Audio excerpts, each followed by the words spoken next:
And we're live. Yay, can you hear me? Sorry, I'm late. I can hear you. Hey, everybody.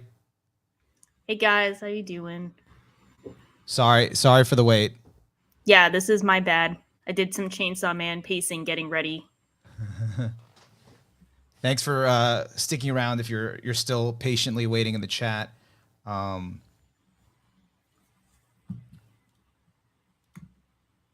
to think of how we want to do this today. Trying to think of where we want to start from. Even though we haven't officially started, I'm still thinking. Yeah. Thinking. Can you still see me if I do this?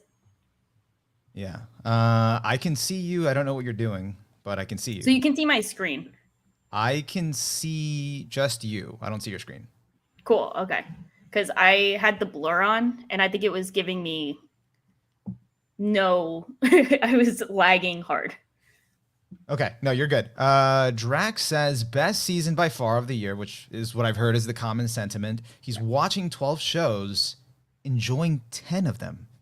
Huh. Wow. Okay. That's big props. That's a big praise from you, Drax. That's amazing. I want to. So Drax, tell us which 12 shows are you watching, and then we will guess which 2 you are not enjoying. Let's play that game. Oh, okay. Yeah. Thanks.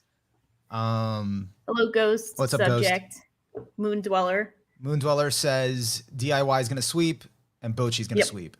I might have some hot takes. I've seen some shows this season.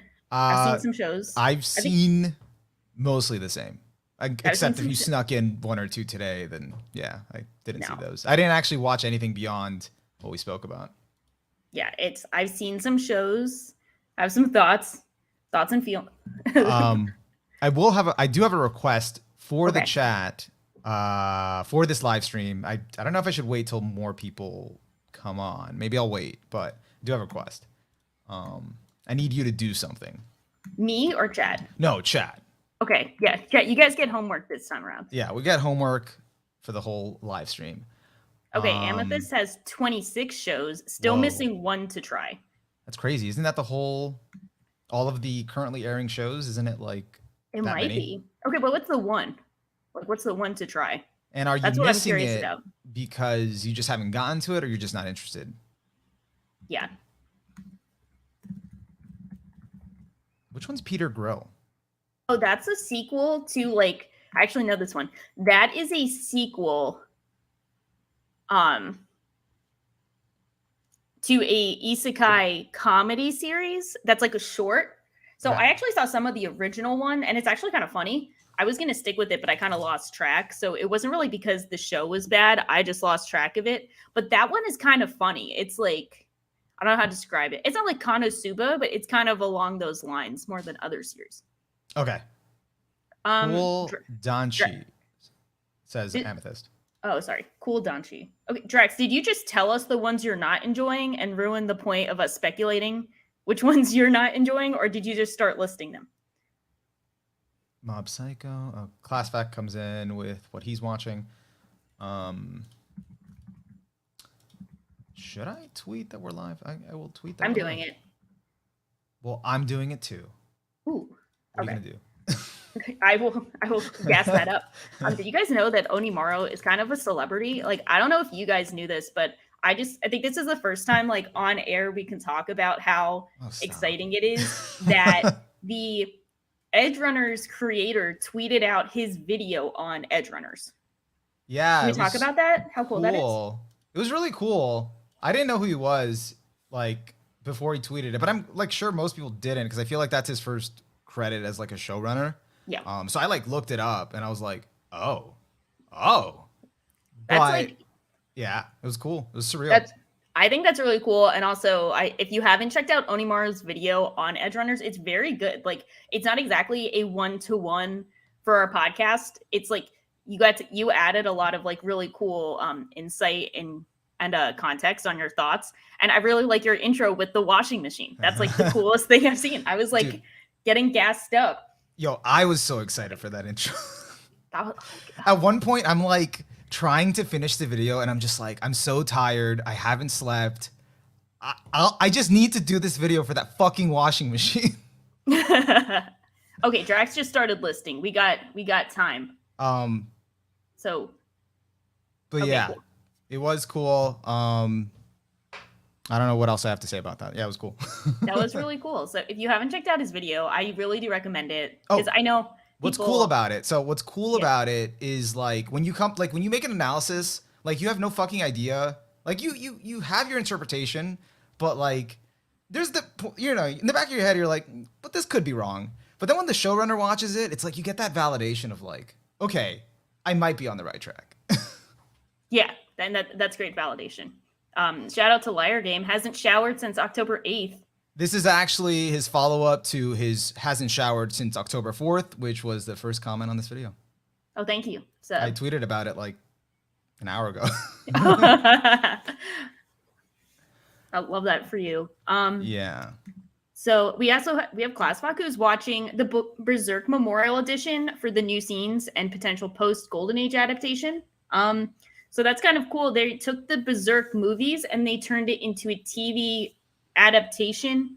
And I think they're adding more scenes to it, which is generally one of the complaints for it. At least my complaints for the film is that the film trilogy cuts out some scenes. So I think that's cool.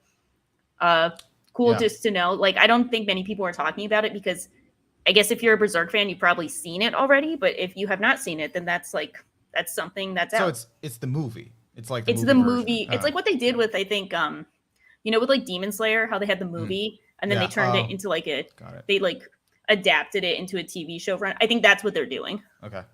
Yeah. Ghost 72, busy with college, but Chainsaw Man was a must watch because manga reader. Hey, another manga reader. I think we all read the manga. A lot of manga readers in the squad. Manga. We dabble. Mob, Chainsaw Man, Golden Kamuy. This is just like a huge season. This is just a huge season. I was talking. It's a big season. We did not watch everything. So if there's anything we missed that you think we should watch, let us know. What? Oh, yeah, you're gonna say? I was just saying it's kind of tough because it's like, even if definitely tell us what you think we should watch when we start getting into what we're watching. But also at the same time, if we're not watching what you recommend, don't take it personally because there's so many shows to watch that I'm not really trying to like blow anyone off. It's just there's only so much time in the day and the week that I can watch shows, and it's tough, Yeah, it was kind of tough, like catching up to like not just a premiere, but like where it currently is, because at one point I'm like, oh, I'm caught up. And I'm like, oh no, a new episode just released today. I was like so excited about being so caught up yesterday. And then 4 episodes dropped for the shows I'm watching. And I'm like, no. Exactly, that happened. And it happened today. And I was like, okay, well, I think I'm caught up now. I just want to say, Amethyst is saying ew, source readers for Chainsaw Man. Not really talking about that, but talking, when we talk about Chainsaw Man today, we won't talk about the manga. So don't worry about that. Spoiler free. Oh, okay, so that's the context. Okay, so I read that and I was like, what's wrong with the source readers? No, I just want to use this to be like, we're not going to talk about manga spoilers. Okay. And that applies to everything. We're not going to talk about spoilers. Yeah, we'll just talk about what we will, will we go into detail about the second and third episodes, or are we also like going to skimp out, like try not to, or are those fair game? I think we can talk about them, just not like major, like, we're going to say like, how do we feel about them? And maybe if we think like what happens isn't spoiler related, but like, I don't think I'm watching anything where people are like dying the second episode, so I can talk about that, but no. Okay. Well, let's, did you feel CSM looked more distinct than a JJK clone? And that is where we're going to transition to begin.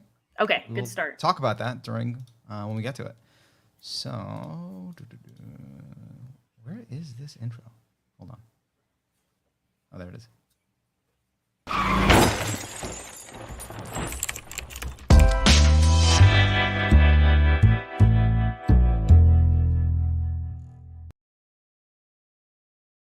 Hello and welcome to the Just Weebs podcast. I am your host, Onimaru, and I'm here with the wonderful, shocking.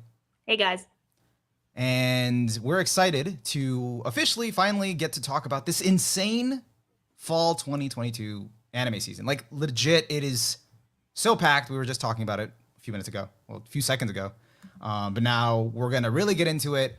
So for this podcast, so the way we decided to do this pod per Shaw's idea was we're going to do like a fantasy, well, not a fantasy, but yeah, sort of like a sports draft, but for anime for this season, to kind of like make our predictions as to what will end up as what by the end of the season in terms of like most popularity, most highest ranking, etc.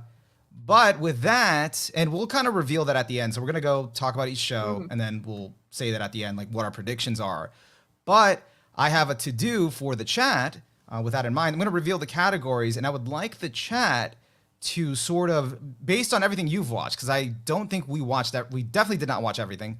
So definitely not. Make your own list according to the categories, your own predictions as to what you think will fill in those slots, and I'm gonna reveal that in a second. And then at the end, once we've revealed ours, you reveal yours. And if we missed anything that like wasn't on the list, and you highly think it belongs in one of those categories, and we haven't watched it, make your case. Tell us why you think so, and probably why we should watch it. So without further ado, I don't have anything to pull up on the screen, so I'm just gonna read it out. Maybe I should type it actually. The first one we got is what will be the highest rated sequel of the season. Okay. And then the second one is most popular sequel. Third one is highest rated new series.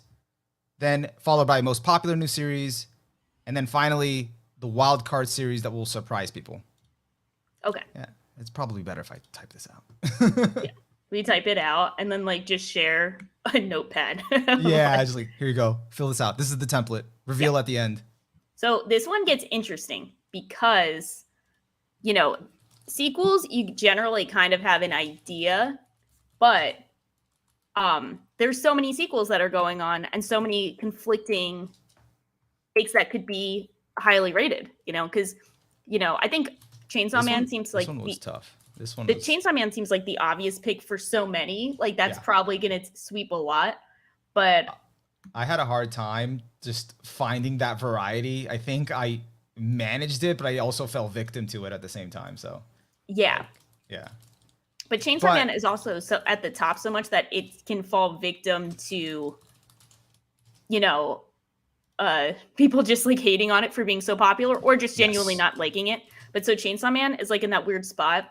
And then when you look at sequels, you have so much from like Mob Psycho season 3, which seems like it might be kind of obvious, like an obvious pick. But you also have Bleach, which is like, it's kind of like the juggernaut that I'm not saying we forget about, but so many people are just so hype on Bleach. And I feel like you're hard pressed to find people who are going to be watching Bleach 10 years later or whatever, like to, over 10 years later to be like, nope, this one is actually not the one. Okay, I posted it in the chat, by the way. Sorry to interrupt. No, you're good. And it came out all messed up, so without any like spaces.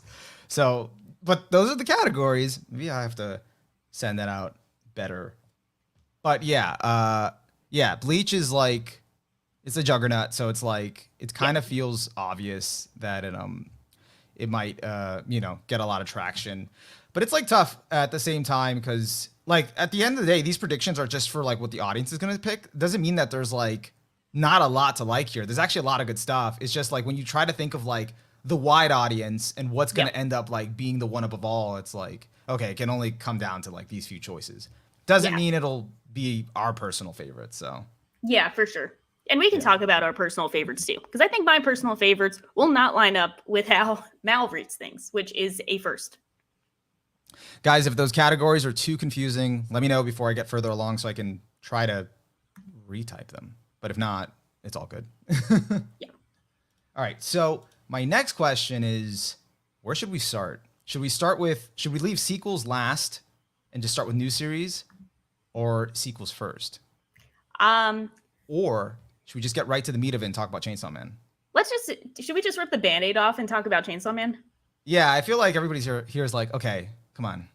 Okay, so Chainsaw Man, in this mega season, Chainsaw Man is somehow the big player. It's not, and by somehow, I'm not saying that as a surprise. I'm just saying there's so much going on that we do have a pick for like biggest show of the season, and it's Chainsaw Man, which has been a long time coming. I looked it up. I finished the manga last April 2021. So been pretty much waiting for the anime to come out for like over a year, but it has not lost steam at all. It has maintained the hype. In fact, I feel like it's only increased the hype, especially with like part 2 publishing now. And we've just seen preview after preview being dropped, and I think the hype is just skyrocketed since part 1 has finished. So I know you've done an episode on Chainsaw Man talking about it back in the day. Yeah, I did that like a while ago. I think early last year. Because I think when all the hype was going on for Chainsaw Man for the manga, I kind of like was curious and I went to check it out, but it wasn't like finished yet. So I only read up to like maybe halfway or something, like chapter 40 or something, to get an idea of it. But I forgot about it, never really finished it. And then I heard it like ended and all of this crazy stuff and all of the hype. So I'm like, you know what? Let me read all of it. And then I read the rest and had a whole podcast on it. It was a lot. It was very interesting. So crazy. I feel like we're both in not unique positions. We're in pretty general positions with a lot of people watching Chainsaw Man, which is we've read the manga and now we're just waiting to see how the anime adapts it. But what did you feel about the manga? And then how do you feel about the first episode?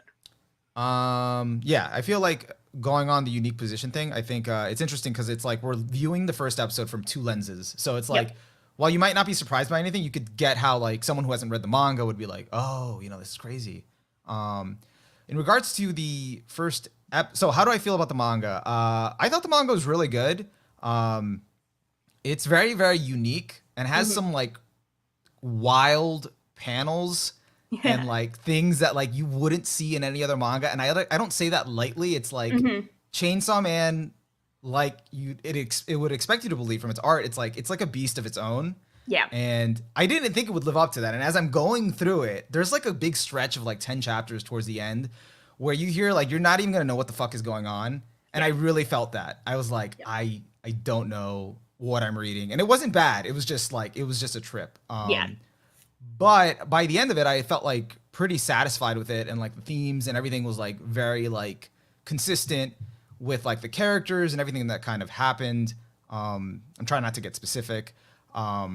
And it was like interesting. I think what I found most interesting was like the main character Denji, who wasn't like really likable like from the beginning, or he didn't have much going for him, at least for me. And I don't think, because that's like not like, it was interesting because he's like one of the not first of all time, but for me, like you don't often see a reactive protagonist like that's completely reactive. Yeah. Because a protagonist usually drives the plot, and that's not Denji. So he's, or would I even be able to call him protagonist? No, he would be a protagonist, right? He's definitely the protagonist. He's just really reactive. So it was interesting trying to like wrap your head around kind of his motivations and like how he can be so reactive, and then kind of seeing his progression throughout the manga. And I'll leave it at that. And that was interesting, and that was tied in like really well.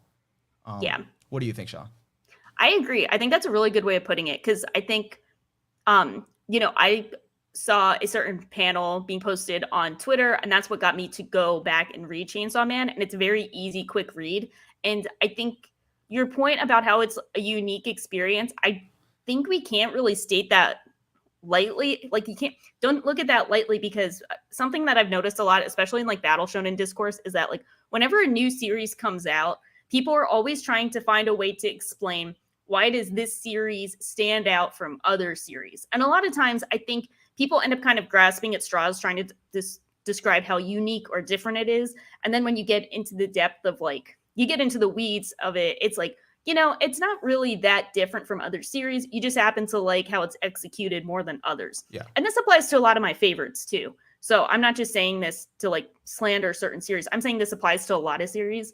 But when we say like Chainsaw Man is like definitely unique from its peers, it really does do tangible, fundamental things very differently from other series in its subgenre. So I think that makes it really exciting to witness firsthand, especially, it's a very fast-paced manga. I think Chainsaw Man pacing has kind of become a bit of a buzzword, where it's like ridiculously fast pacing, like stuff is just happening left and right. Like it's just going nonstop. I actually never heard of that term, but now that you explained it, I'm like, oh yeah, stuff Okay. escalates Yeah. so quick it makes sense. I'm sorry. I will just I will meme Chainsaw Man pacing like nonstop. It's okay. But it's so funny, but like you get it. Like once you read it, you get it. You're like, okay, I'm like, I don't get it. Oh, like, no, I get it. Chainsaw Man. I mean, like, I feel like I totally resonate with that. Like, where people like put down other shows, like shonens, whatever, like in the category to try to like, no, this is different. But like, I feel like it's not. I feel like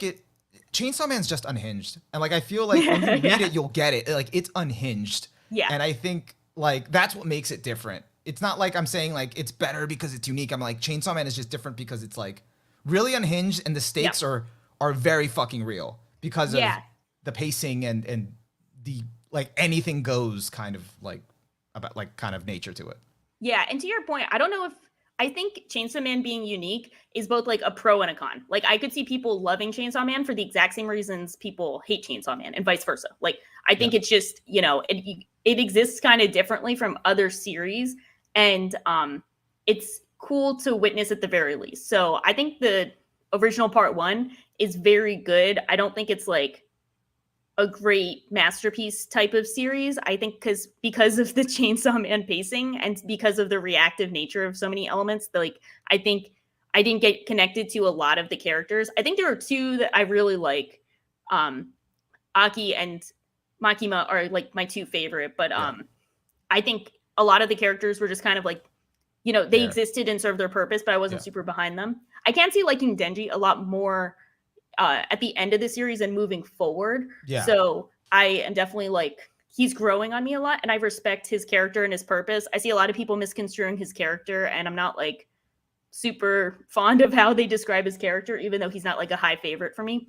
But I think it's like a very good series and I think it'll be fun to witness. But I think it'll also be a bit frustrating because I think the way it'll be perceived by audience will be so polarizing where people will either say it's like the best series of all time or the worst of all time. Yeah. It's definitely, I feel like it's definitely it's going to have an effect on people. Like it's going to have a reaction because like as I'm watching, I guess I'll move into the anime a little bit. Yeah. Like as I'm watching the first episode, and that's kind of like a refresher for me since I haven't like experienced the story in a bit.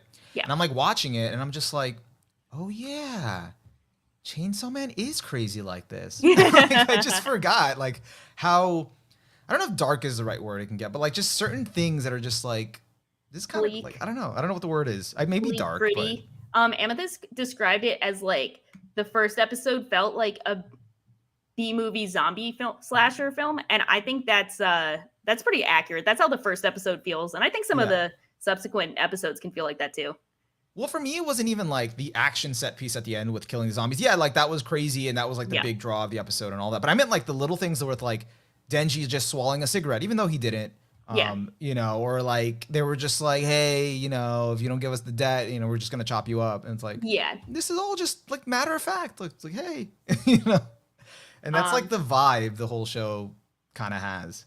Yeah, it's just I like Unhinged. I like how you said Unhinged. I think that's we'll leave it at that. Unhinged. Yeah, I'm gonna put in honor of Chainsaw Man pacing. I have Chainsaw Man lighting for today. I'll just say that as my excuse for not having good lighting.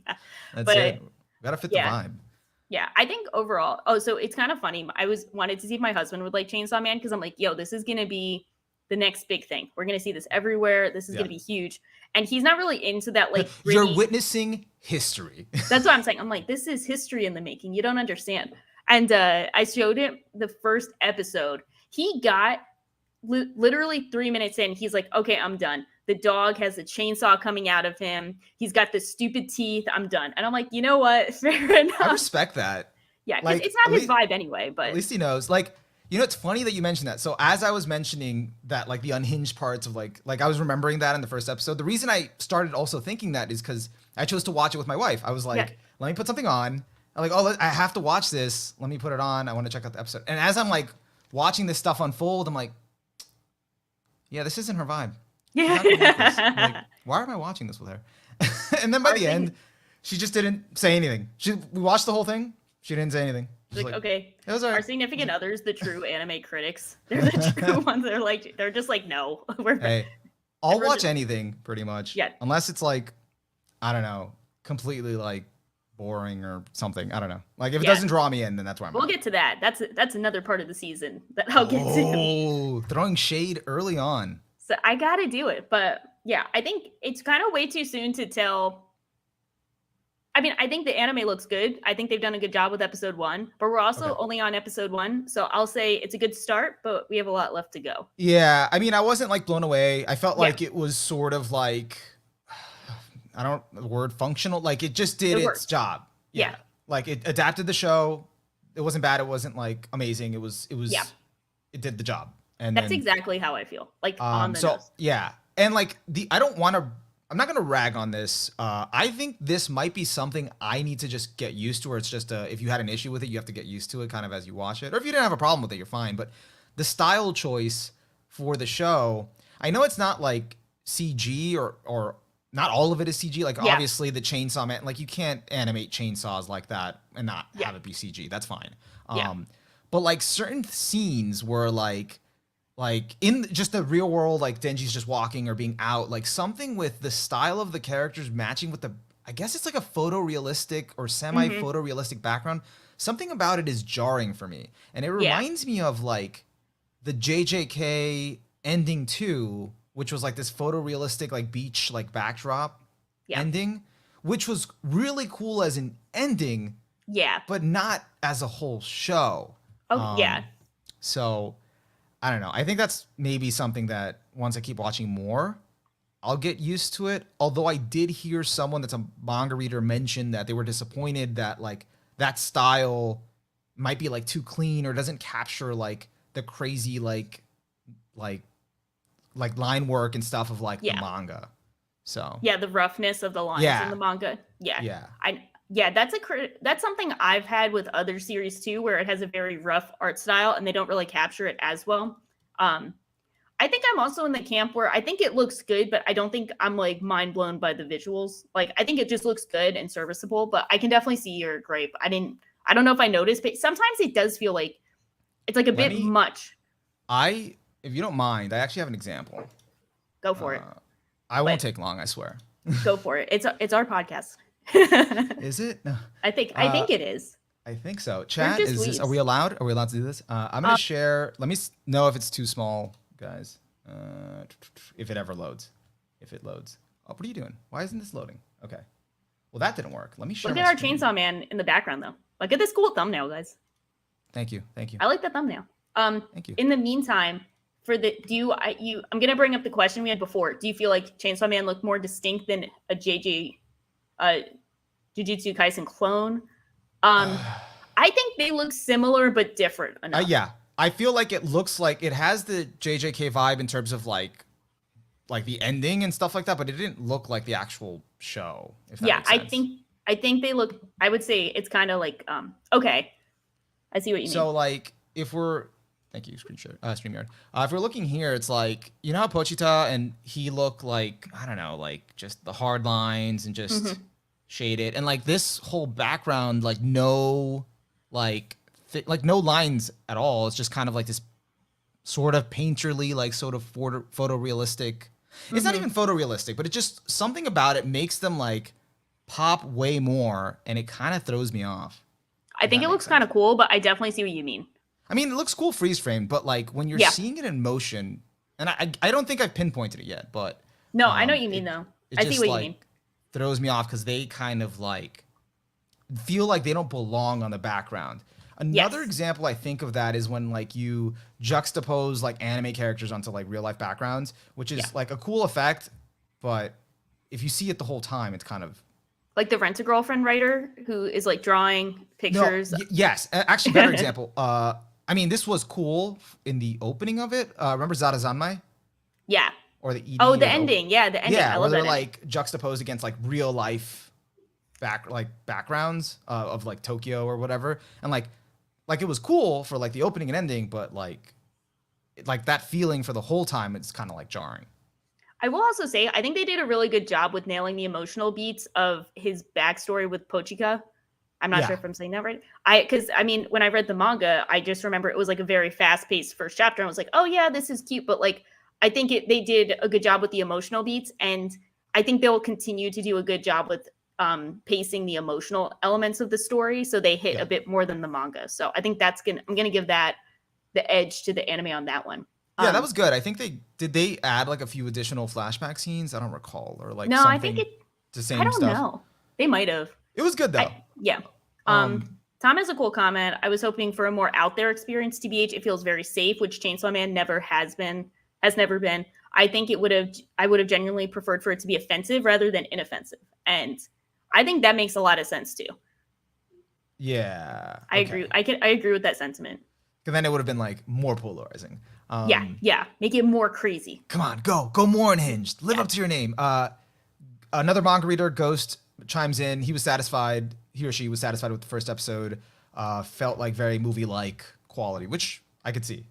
Especially since the opening was just tons of movie references, which I didn't know the first time watching it. And then the second time I watched it, I'm like, okay, this is awesome. I like this. I didn't know that. I didn't like it when I didn't know that. And now I like it because I knew that. And Do you like the song for the opening? No, it's okay. I'm not going to chill to that song in the car. And I was like, I don't know. But it's kind of whatever. The visuals look cool. I just didn't do that breakdown of finding out what movie references were what. Someone else did, and I saw that, and I was like, "Oh, it makes sense." I was like, "What are these random images?" And then it's like, "Oh, it's all movie references." I'm like, "That's awesome." That's okay, really cool. Unless there's anything else on Chainsaw Man, any other questions? Let us know. We could always come back. But we got a packed house. We got to keep Chainsaw Man pacing throughout the podcast. That's it. Yeah, visuals are stellar. Muska Art chimes in. What should we go to next? Should we do a chat vote? Yeah, also last thing, Ushio score is great. My goat composer killing the game. Is that the composer? Okay. Yes. You definitely know him. He did Ping Pong and like I know him. Yeah. Okay. Devilman, Crybaby, come on. Yeah. Come on. Okay. Spy Fam next. I got my Spy Fam shirt on. You can't see. Oh, we're doing Spy Fam? It's got the Anya. I got the Anya shirt. Or did we want to do sequels last? Yeah, I guess it doesn't matter. I don't know. We did ask, so. Like, I feel like we're just dropping all the big hitters, and then everybody. But we have so many big hitters. Everybody's gonna bounce. Like, all right, they did Spy Fam, Chainsaw Man, we're done. Yeah. Yeah, you guys got to stay on. If we're doing the big hitters first and not clickbaiting, you guys got to stay on. Yeah, you got to give us your predictions at the end. And for those that joined in later, if you scroll up earlier, there are categories that we have that we want your predictions on at the end. Yes. What you think will be like highest rated, most popular, etc. for the season. I'm gonna copy it again. Yeah. Actually, I'm gonna just leave it up. Let's just leave it up. Let's just do that. It's like just pretend there's a space after every colon, and everything will make sense. There's a space there. It's supposed to be a space. Yeah. So Spy Family, I don't think will take too long. So yeah. Spy Family, it's the second core of the same season. Last time we ended up on a weird part because it was right before they introduced the dog known as Bond. So it was a really weird cutoff point. But that means we started this season with Gas, aka the defusing the bomb, getting the dog arc. Oh. I was like so excited when I cranked up the first episode and I remembered, yes, it's the one where the dog gets introduced. Yes. I'm like, I was so excited. Even though I'm not a manga reader, I knew that was coming. So I was just like, I'm excited. So how was it? How was getting the dog arc for you? Super satisfying. I feel like, I love the bond between him and Anya. I love that they're both like psychic in a way. I guess see the future, counts. And then she can read his mind and see the future. It pairs well with her being able to read his mind. She sees the images. That's the way of like speaking. I don't know. I thought it was like a perfect match. I'm like, now she has to keep the dog. Yeah. And it's cool that like that's sort of their little secret. Like the parents still don't know. So I kind of like at one point I started questioning the how time, like whenever they introduce like time travel or anything like that, or the future in anime or any show, it's like, can they change the future, or is this like a predetermined outcome and they don't know that yet? It was a little like, I'm gonna try not to think too hard on this one, because by the end I think I was still a little bit unclear. I think they did change the future. I think I think they can, which has been consistent so far. So it's just kind of like I'll just view it as like a comedic narrative device. Yeah, that's why I was like, I'm not gonna worry about it too much. It's not gonna like, take over the whole show. Yeah. But yeah, it was good. Because that ended up being essentially 3 episodes, right? Yeah. It was Yeah, main I didn't two. get The to. first two were like action, and this one was kind of like now the one where he like actually officially joins the family. Yeah, I didn't get to see the third episode, even though I know what happens, but everyone is loving it. So I'm really happy. I love Bond. I love the dog arc. I just think he's a great addition to the fam. Yeah. Yeah, I think it's just so great.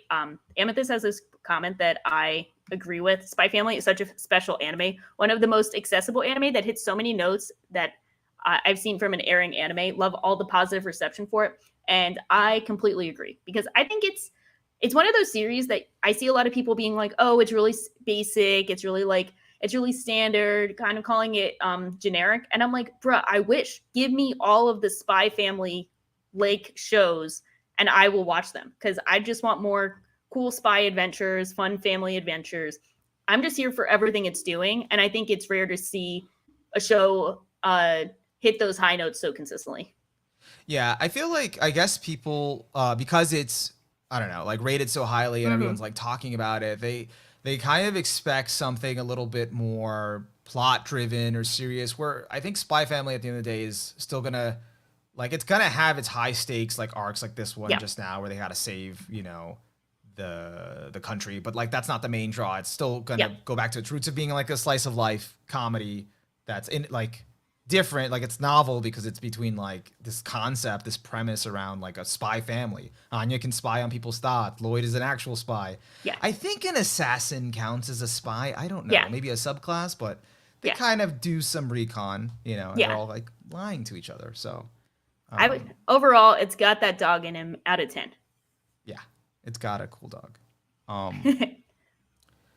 Yeah, Amethyst, what would you rate Spy Family? What's your rating for Spy Family? I'm interested. Yeah. Is it what out of 10? But yeah, no, and I feel like I'm kind of like I don't understand sometimes the criticism towards Spy Family because I feel like sometimes I don't see it often, and I don't think it exists, and then I see it out of nowhere, and then it's like, oh no, it does exist. So like, what's the typical criticism of it? Do we just cover that, or is there more? I think it's kind of that. Also, just like, I mean, for people who don't find it funny or heartwarming, then I mean, which is fair enough. Like, if you don't vibe with the overall vibe, then it's not going to work for you. Like, if you don't find it funny, if you don't find the setting funny, then it's not going to work. But I think that kind of just applies to most comedies, since, you know, comedy is so subjective.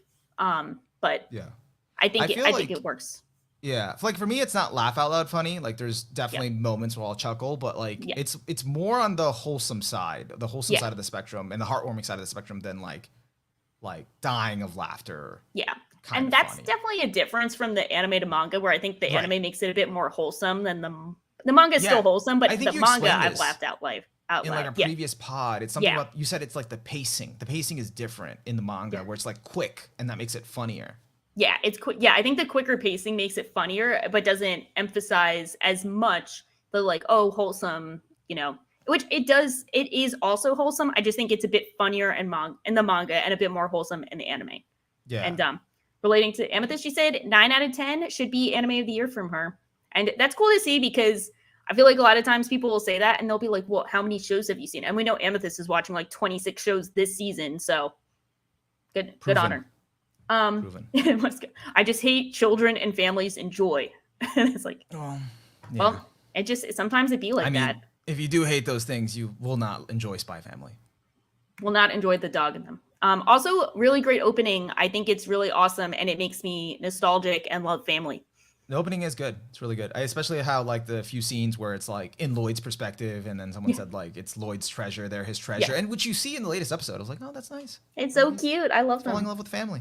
It just makes me happy. I just feel happy when I watch it. It's also going to be one of my favorites this season and of the year. I'm just gonna. Oh yeah, like spoilers. Top. I don't know if it'll be number 1, but it'll be high up there. You know.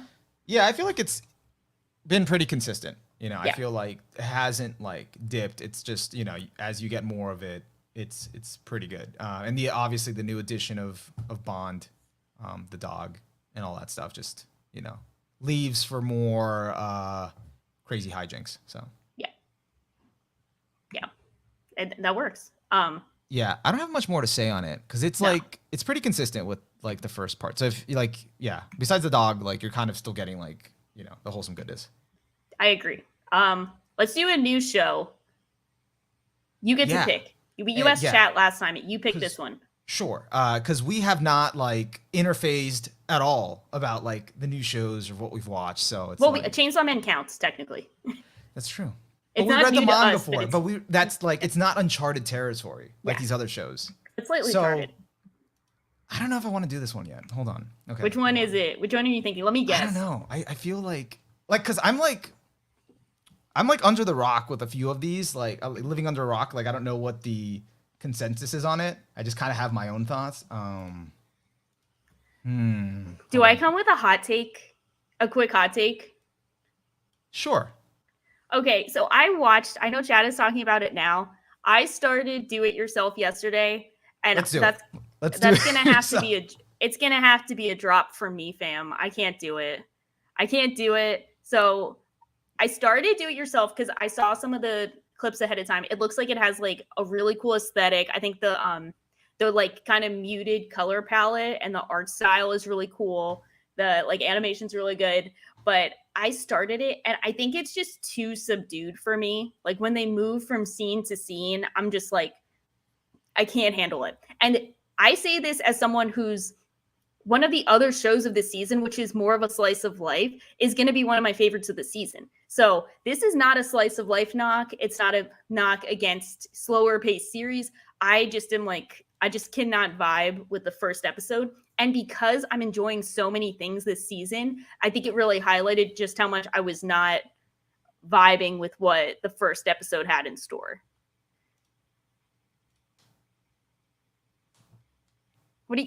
Is this your favorite? I'm like, okay. Funny Morrow's like, so anyway, my anime of the season. I don't know what to say. I'm not mad.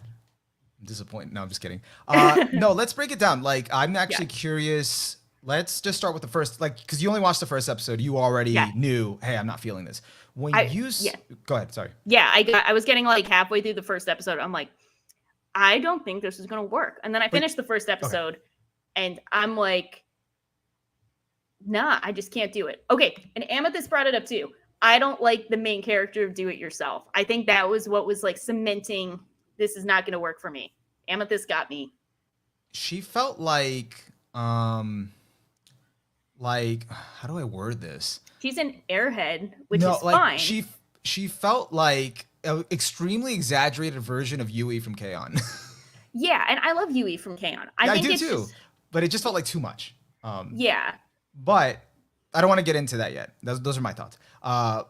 Breaking it down though, like when you said it kept like switching from like scene to scene, like what do you mean by that? Like no, I just meant like the scene. I didn't mean like the way it switched from scene to scene. I just realized when I was watching each scene, I felt like I was not enjoying what I was watching.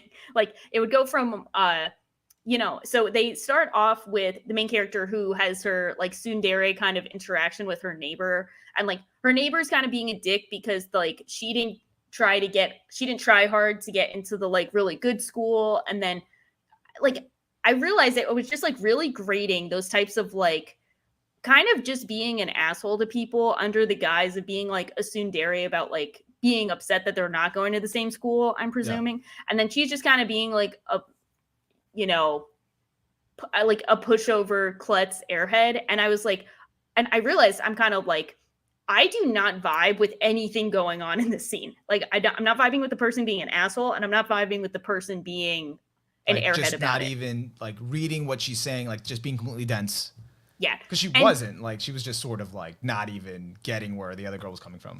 Yeah. And that's like not a unique character dynamic. Like you see that character dynamic a lot. And I just realized the way this show was like implementing it, I was like, you know what? I can't do it. But then I watched the show and I'm like, so if I ignore the content of like what's going on between these two characters, I'm like, I really like how it looks. It's really fluid. When she crashed her bike into the pole, and then that one girl who's going to be like the senpai of the club, when she showed up and fixed her bike, I'm like, okay, this is really cool. But then I continue watching the main character being kind of like a ditz with stuff and get into accidents. And I'm like, okay, I've seen many slice of life series. I know how this goes. She's going to be the main focus of this series. And if I don't vibe with her on like an average interaction to interaction basis, I'm not going to enjoy the show. Yeah. Yeah, I get that. Like that makes sense. Yeah. Like if you can't vibe with the main character, what the hell's the point? Um, I'm not. I didn't like. I'm not that down on it as much as Shaw. Like, but like it wasn't like it didn't blow me out of the water either. So Yeah. my thing with it is my like how I felt about it was like well, first of all, I don't usually gravitate towards comfy shows. Like I just it's not my thing. Like I just not that I don't like to be comfy, but just it's hard for me to want to keep up with them. Like there's just nothing driving me forward. So but I really like the aesthetic to this one, which is something we just mentioned. And that in itself made me feel like comfy, you know, with the colors and everything. I didn't like the main character too much, but I tried to like ignore it. Like I tried to like overlook that because I figured the focus was going to be more of the DIY. So I let it like play out till we finally got to that part. Yeah. And, you know, I don't know. I felt like when they were actually like doing the DIY stuff, like actually like working on stuff and kind of like going over like how they were going to do it and stuff. Like I felt like that in a way had its own like relaxing vibe to it. Cause it was like sort of therapeutic in a way, like the nice colors mixed with like going at their own pace and like actually like just working on stuff. I'm like, oh, it's kind of cool. It's like relaxing. So I enjoyed that. Plus the animation. I did like really groan though when, at the end when her full name was Yourself, and then it was like Do It Yourself, and her name was Yourself, and I'm like, it's fitting, I can forgive it, but it's funny though. Like in episode 2, they just really make fun of that. So because she's just like so like gung ho about like she'd really like that her name is Yourself, and now she just keeps saying, Do it yourself, and it's like, yeah, we get it, it's your name. So that was cool. So overall, I was like, I liked it. I like how aesthetic it is, and like I thought it was good. My only problem with it is that, similar to what I said earlier about comfy shows and stuff like that, I don't know if it's one I'll keep going with. I think it falls into the territory, into the camp of one like a show that I'll like forget about. Like an episode will come out and I'll be like, oh yeah, I'll watch that later, and then I'll never pick it up again. So. Yeah. And it's tough because I do really like the aesthetic. I think it looks really cool and I love the setting. I feel like it's almost kind of like Fooly Cooly aesthetic, but with like another cast, which is kind of cool. I like that muted color palette. And so I can totally get why people vibe with the aesthetic so much and why that's kind of like enough to keep it going. But the writing is just really like, it was really difficult to get through. And I think when you're watching like 10 seasonals and you're, you know, to moderate degree of enjoyment. Like I'm mostly enjoying all of the seasonals I'm watching. And then I came to that one and I was like, it's almost highlights just how much like I'm not going to enjoy it. So I don't think I can dedicate the time to watch it when I know that like I fundamentally don't vibe with how the characters interact and the writing. So I'm like, you know what? I'm just going to cut my losses here. And if I see some cool screenshots on the timeline, I'll be like, yo, look how cool that looks. You didn't watch episode 2, right? No. If you don't mind, I did like, if you don't mind that, I'm just going to show one like screenshot. Yeah, do it. Too. I like though that they did build this bench out of skis. Oh, that's cool. I like that. Which is cool. Like they brought it up like, oh, I have some leftover skis. Like, she needed to build a bench, Serafu, and then she's like, oh, we have some skis in here. And like, oh, how would you build it out of skis? And then they kind of build it. And I like how like they try to add like some sense of color to pop, like with everything. And it sort of gives the like the DIY feeling, like makes it even more appealing, more fun, because it's like you can create your own like custom things out of like what you have laying around. So I'm like, oh, that's cool. That fits the vibe. So, and then they brought the other friend in. I don't have a screenshot of that, but pretty much the friend with the glasses to kind of like work on something like the DIY sign, and she kind of like makes this, I don't know, bejeweled looking tile thing, which is very colorful, and it kind of still adds to that whole, you know, they're making DIY seem a little bit more colorful and custom and fun. So, you know, that in itself, like, it's like it has like a relaxing kind of welcoming vibe to it. So yeah, but, I definitely see the appeal. So that's cool. Yeah. So if you keep watching it, let me know how you enjoy it. I may or may not. Like it depends. It You're wasn't doing it yourself. Huh? You're doing it yourself. Yeah, thanks. The puns are too much. I know, but I thought it was good. I thought it was good overall. So, are there any others that are hot takes that you'd like to get out of the way? Do we move on to the hottest series of all, which Oh, we're wait, talking I think about? I know what you're talking about. We're talking Okay. about Blue Lock. Yeah, I was like, that's the one I was like, do I want to do this one yet? And then I knew that's the one you were talking about. So I took the bullet for the Blue Lock discussion, but like we got to just jump right into it. It's Blue Lock let's go. time. Let's go. Blue Lock time. Everybody roll up. Lock let's in. go. Lock in. That's like Bring what all they your kept friends. saying. Let's lock in or lock off. Let's go. Log off. Like the lock off thing, and like I don't know if you watched it on Crunchyroll, but the subtitles didn't always line up with it, but they just kept saying like lock off, and it's like okay. Yeah. So who's going first? I don't know. I feel like I just let you go on a whole thing about DIY first. I guess I should do the honors and go first. Bite the bullet. Lock. Yeah. So I feel like I might be like the odd man out here because I kind of like the first episode. It was cool. It was interesting. Even like, I mean, it was intense. It was like over the top, and like some stuff was like okay. But I was like, all right, like it took a little bit to get into it. Like with the first episode, I'm like, okay, I don't know what the draw is here. But once they like lock them all into this whole thing, they get like blue locked. They're making this like battle royale, Hunger Games like competition about soccer. I was like, yo, they're in like a Squid Game for soccer. Yeah, and then they're like dropping all like the actual soccer stars like Cristiano Ronaldo, Lionel Messi, and they're like, yeah, they all have fucking egos. They don't care about their teams. That's because they're assholes. That's why they win. We need to be assholes. We need to create the biggest asshole. Let's fucking do it. Who's gonna be the best? And I was like, okay, this is interesting. I could see this being like that shonen competitive vibe. A little bit ridiculous, but I could see it being engaging to that regard. Plus, when they started going into the psychology of like ego and kind of that's what you need to be a striker, I'm like, I found that interesting. Genuinely. But I think. Oh, no, go ahead. No, I'm just gonna say no. But when you know what? Let's leave it there. Go for episode 1. Okay, so I knew this was gonna be an over-the-top series.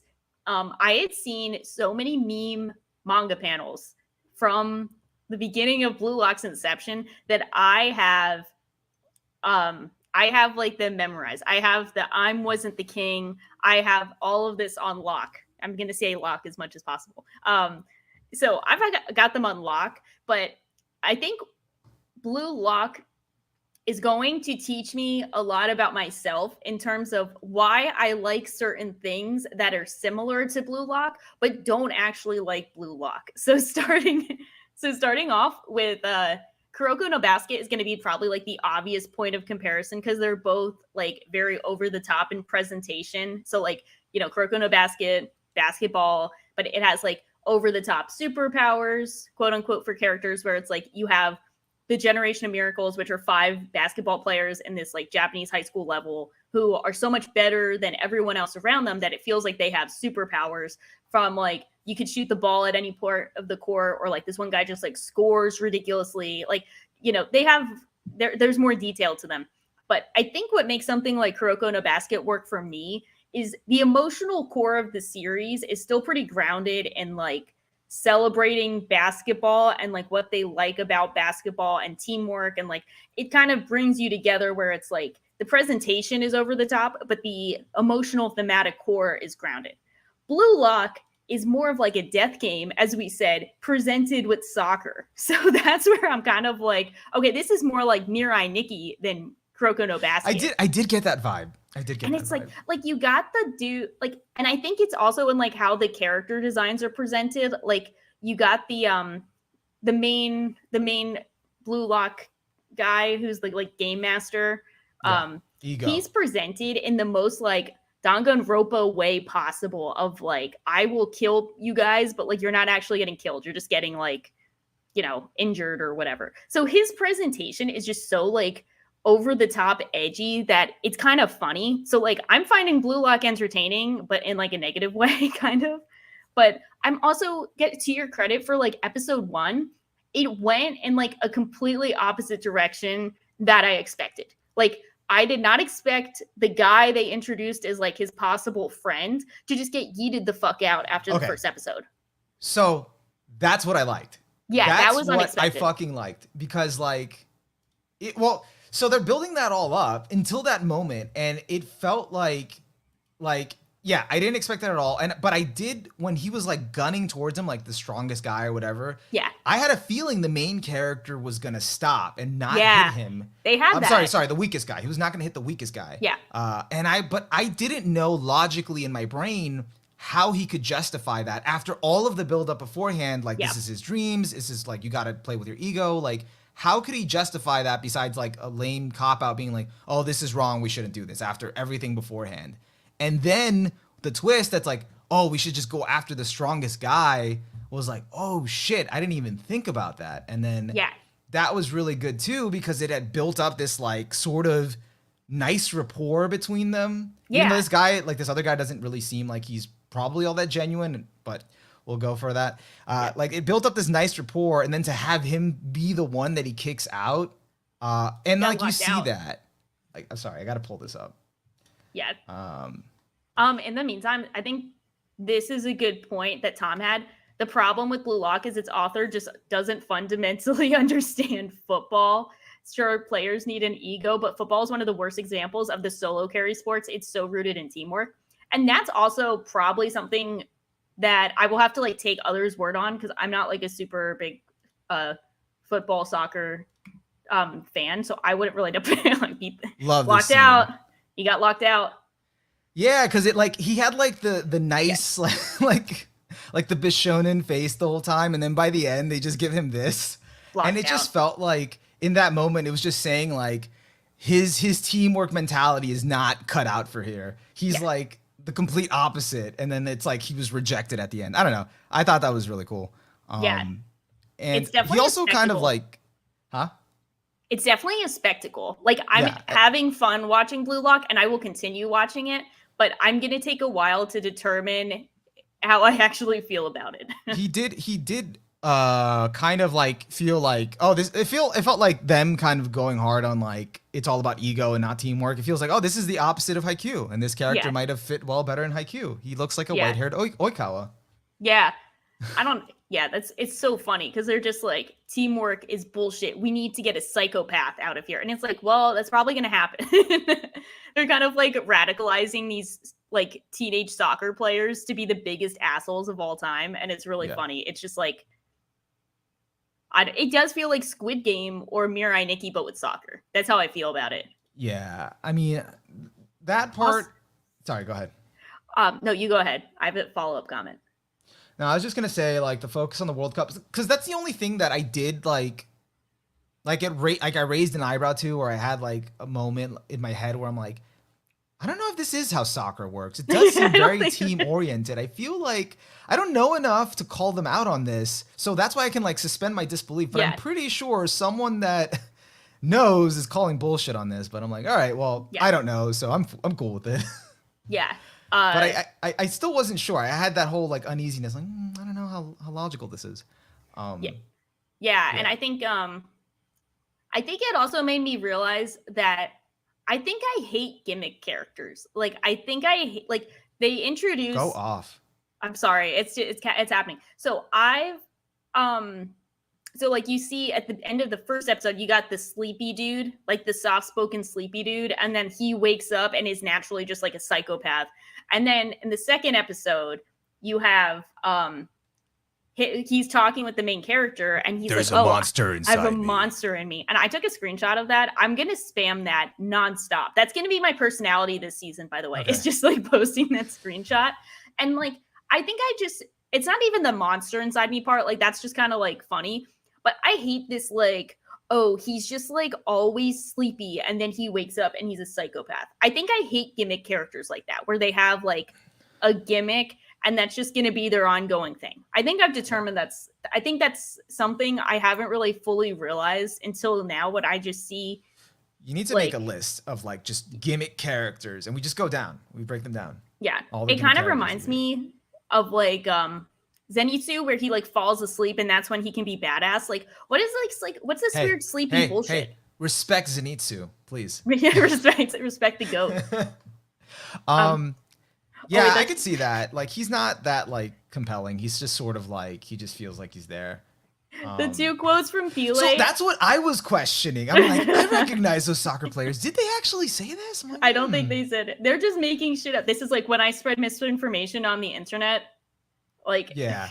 So, yeah, because like a lot of these, because you know what it is too. Like we were talking about, like this is like we're getting chat like literally confirming like no, this is a team-driven sport. Like you'll get yelled at if you don't like do this stuff. Yeah. It's like this is like someone that heavily believes in auteur theory or believes that like the guy that created the anime is the one responsible for doing all of it. Yeah. And none of the other staff mattered. He went and made an anime about soccer. Yeah. He also has not played soccer. Like no. Soccer. Soccer teams are just carried by this one guy. That's all you need. Yeah.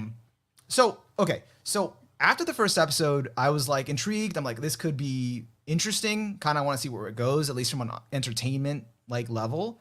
Yeah. Episode 2 is what brought it down for me. So that's when you're like, okay, mid. Yeah, like with the monster bit, like I can't articulate it. I don't know what it is. I don't even know if it's what the monster looked like. It's just something about it was just like, I don't know. I think it's like the execution of the line was just like, okay, bud.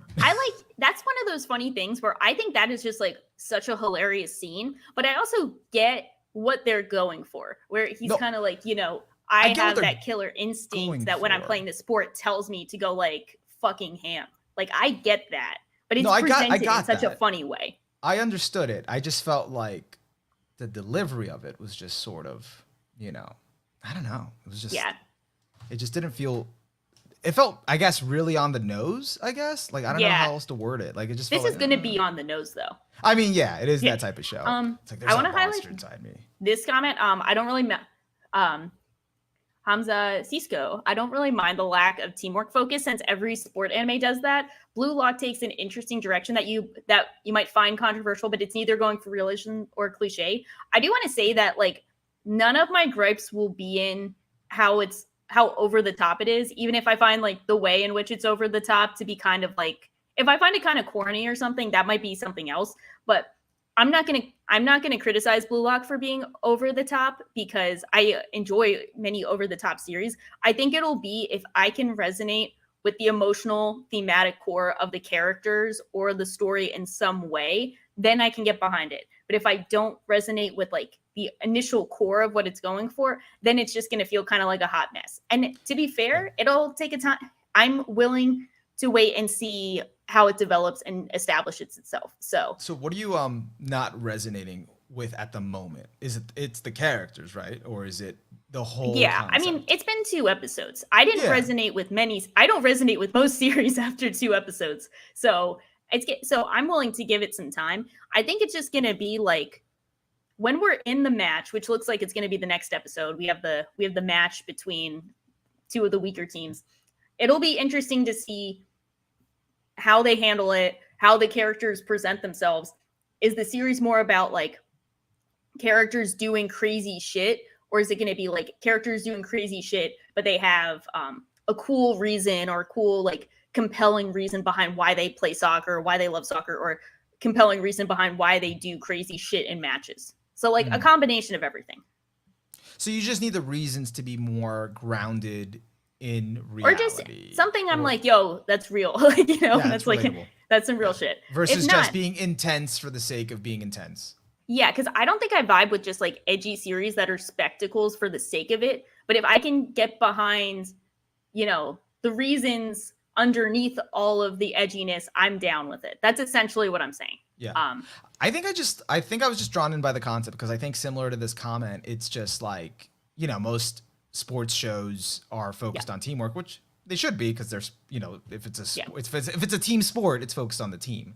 But this is like, nah, fuck that. So it's like, okay, I kind of want to see where this goes. I do want to see where it goes. I'm very curious and entertained. Yeah. So let's leave it at that.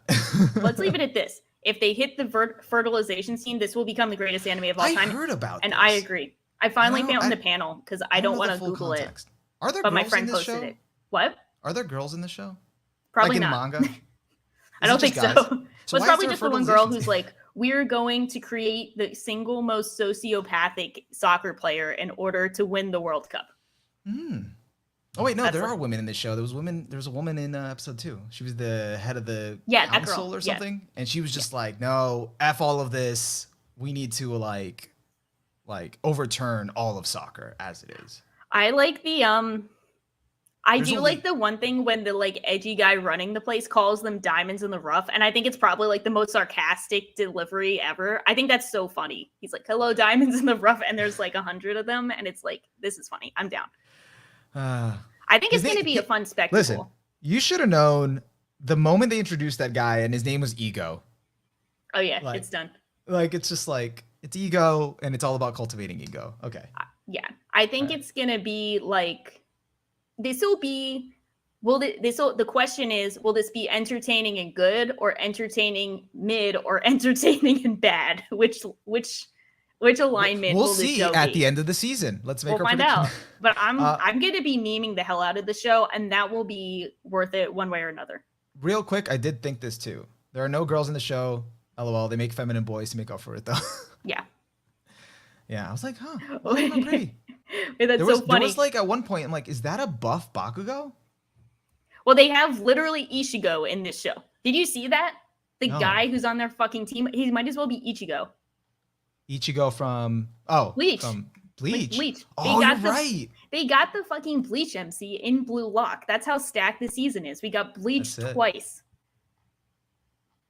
Where is this? Now I'm trying to go back to the categories comment. I can't find it. This is really funny. Do it yourself. MC being named yourself, empowering. Blue Lock. MC being named ego, broke. Oh my god. I love that. That's so true. Do it yourself. Oh, here it is. Okay, great. All right. So, yeah. What should we talk about next? I think that covers the hot takes of the season, right? Is there anything else? Do you have anything hidden? We might have some positive hot takes. I have positive hot takes, actually. Oh, you do? Okay. Shall I just jump right into it? Let's just jump right into it. Let's just go hot take to hot take. Okay. So Urusei Yatsura, we have a remake of the classic 80s, 70s, 80s series, Urusei Yatsura. One of the like landmark rom-com series of the medium. So that came out, and I feel like maybe the only criticism I saw for that were from people who have seen I've only seen criticism from people who have seen the original, so maybe that clouds it. But I really enjoyed the first episode. I thought it was really cool. I think they did a good job of kind of modernizing this retro art style, but still making it look fresh with like really cool, funky colors. Exactly, agree with that. Yeah. Yay! I'm glad. Yay! So yeah, because go ahead. No, I just love that they kept true to the author's art style. Like you see it and you're like, oh, that's totally her art style, but it's been like cleaned up and modernized to still look visually appealing, like by like what we watch now. So yeah, I really like that. Yeah, agreed. Yeah, so it looks like an 80s series, but then they just like modernized the art style. I think I've seen some complaints that like the second half was like they crammed like 4 episodes worth of content into like half an episode, but I don't really mind. I feel like they went through the gags like pretty quickly, or maybe it's the beginning. I don't know. The first episode apparently had really fast pacing, but I think it worked out really well. You get the initial premise of like aliens are invading and they're challenging a random human to a game of tag in order to establish dominance. And then while he is trying to reassure that he will, like, he's trying to hype himself up by saying he'll marry his girlfriend. That was fun. Lum thinks that he's proposing to her, so then she like keeps trying to make a move on her. So now she has that she's trying to get with him, and then she's trying to thwart them the whole time. So like they established it, and then it's like, you know what, there we go. They established everything, and we'll kind of get to see the formula moving forward. Yeah, and because I did hear like they're not obviously going to adapt all of it, only like the best like highlight kind of stories or gags. It's like it makes sense that like this first episode is really just setting the foundation, because like her shows, the author shows before Inuyasha were pretty much this like slice of life comedy, like rom-coms that once you kind of got the general gist of like what the status quo was, like this new or character that came into their lives, and sort of like that's just the setup now, like for any episode after that, like you can just kind of tune into any other story and not really, you already have the initial setup. So yeah, like, you already know that Lum is now living with him every day. So yeah, it's an episodic rom-com. Like we get the gist. So I think it'll be cool to see moving forward. I'm more curious just to see. And like, no matter what happens, I'm going to go back and watch the original. So I think it's just kind of cool that this is like a property they're doing. Like they're remaking something with like a slightly re-envisioned, like they slightly re-envisioned the original and now they're making it again for like a modern audience. And I feel like it probably maintains the same feel. Like I don't know, I'm speculating, but I feel like it, you know, it feels authentic. It feels like it's trying to do something authentic, so I feel like it's authentic, but we'll see. Yeah, I mean, I never watched Urusei Yatsura. I know it's like iconic. You've always seen like Lum, but I like was really into Ranma and Half. So it was interesting seeing this as like the precursor to that. Like, oh, like this is like what her work was like before Ranma, and it's like, oh, you have like the signature like old man. You have like, you know, the on and off relationship between like the sort of main couple, sort of side couple, well, like couple with the main character. You have the love triangle, you know. So all of these things, like the gag humor, like the expressions, they kept all of that sort of the same. Like even in the new style, it's sort of like the same expressions. I'm like, okay, like that's nice, you know. And that's kind of it. Like I loved though, like what they're doing with it. I loved how it looks. I love the opening. Love the opening. It's so good. Do you know the Chainsaw Man guy who did the opening for Chainsaw Man, who is like kind of like the GOAT among making openings. Recently, he did like the Osama ranking OP2, the Jujutsu Kaisen openings. He did the Chainsaw Man opening and also the Urusei Yatsura opening. So we got the GOAT on it. Definitely the GOAT. A lot of variety. But I love that too. The song was great. Music was great. Visuals were great. I was like, this is really nice. Killing it. Yeah, I mean, it looks clean.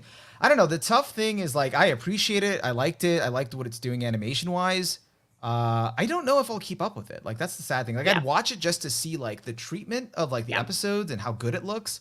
But like, you know, the story itself, like I do think like the second half, like where it was just the sort of the gag with like the spaceship, like her blocking his calls, like that was okay. Like it wasn't enough to like make me want to see more of like the comedy. So, and I just think because like the setup itself probably won't get a lot of mileage like for me, like because it's like, okay, like, you know, they had like a game of tag with the alien that are actually demons, but they're aliens, and they invaded, and now she's like with him for like the rest of, you know, his time there, and that's kind of it. So I'm interested to see where it goes, but I could see it also going like, you know, can go up and down, depends. Yeah, like I still am more towards the side of I liked it. I really liked the animation.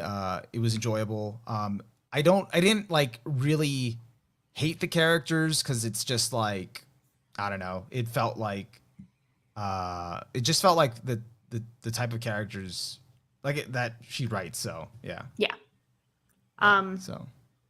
So I think we could move on to a show mentioned right in chat.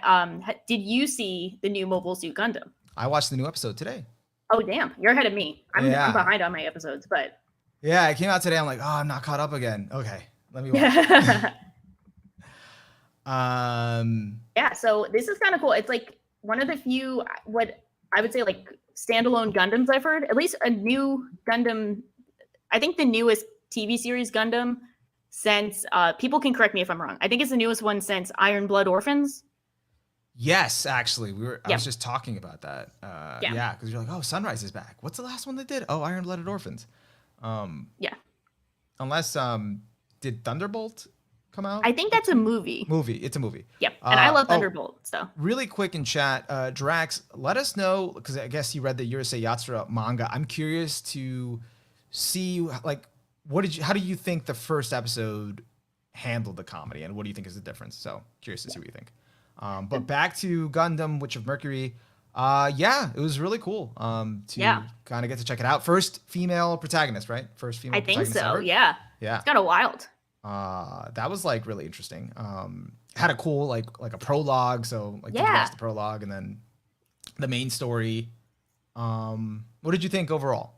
I think it's pretty cool. I don't feel super strongly about it yet, but I'm very interested to see where it goes. I think the world building, they've done a good job of establishing the like overarching conflicts of the like Earthians versus like the Spatians, I think that's what they're calling them. And then like, you know, the capitalist overlords and how it's running the school. And then I think it'll be interesting to see how the main character, who is like, it's cute how she's like super socially awkward, but like very confident when it comes to, you know, using her Gundam. And I think it's kind of cool. Like they're so obviously going for like her shipping the progressive route. Yeah, like they're shipping her with, I forget their names. I forget. The other girl. With the other girl, but it's like, yeah, it really does feel like Revolutionary Girl. Yeah. I like a lot of that with the duels. That was like right out of Utena. So it feels pretty cool so far. I think it's gonna be really fun. Apparently, the vibe with her, the dynamic with her and the other girl, the white-haired girl, also feels out of Utena because I didn't watch it, but I heard like Utena had to like save the other girl who was like trapped or something. So it kind of fits the whole like she's under her father's thumb. Yeah, kind of switch the personalities and like that's pretty much it. Yeah, is that what it is? Okay, yeah. But yeah, no, it was good. I mean, I liked when it kind of broke down into essentially like it was like doing all this world building, and then it was like seeming like it was building up to this like war sort of thing, which might come later. But then it just kind of broke down into like, all right, school duels. I'm like, yes, let's do it. The writer wrote the Utena novels. There we go. But yeah. That makes sense. Yeah, I think it'll be cool to see. It feels like I mean, I'm not a Gundam expert, but it does feel like a slightly different take on the kind of, like Gundam, it mostly feels like it's like more of like intergalactic war. And this one, it might lead to that, but I think it'll be cool to focus on the school setting and how the mechs are used like in a, like dueling in school, but we'll see. Is this supposed to be like 30 episodes and above? Like, is it a long show? I have no idea. Chat can let us know.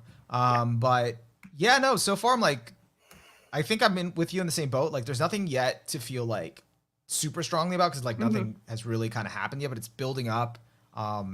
The animation's like really clean, like for the fighting and the Gundams, it looks really nice. And I don't know, I am like looking forward to seeing it every episode just to kind of see, hey, where is it gonna go? So yeah, I'm excited. Yeah. Trying to see if there was anything else I had to say about it. How does chat feel about it? I think chat really likes it. Drax said, I dropped the new Gundam, didn't like Utena. Okay, so that's one. Apparently has the Kisniver director and the Code Geass Skate and Devilman Crybaby writer. That is a lot of shows that generally have polarizing opinions, but I like all of them, so that's good for me. It works out. Yeah. So you might really like it by the end. That's kind of all I have to say about it. Just so far, really solid. Yeah. So that's kind of all. Yeah, I think we're in that boat. Excited to see. Also, Amethyst said it's a split core for now, so that's all we got so far. Okay. Got it. Yeah. So that one has the potential that's one that's going to go beyond this season. So actually, a lot of the stuff in it might either happen towards the end of the season or even in the next half. Yeah. Which one do you want to do next? We got a few. I figure we're saving one for last. Yeah, let's do. Okay, so I'm between. Do you either want to talk about Bocchi the Rock, or should I do the English name or the Japanese? Koukyuu no Karasu, which is Raven in the Inner Palace. Yeah. Okay, you get to pick. Oh, I got to pick. Okay. Yeah, I'm sorry. I'll just say I have positive thoughts on both. Oh, that's not good. Oh no! Is it hot take time? I'm just kidding. Let's do Koukyuu no Karasu, or Raven in the Inner Palace.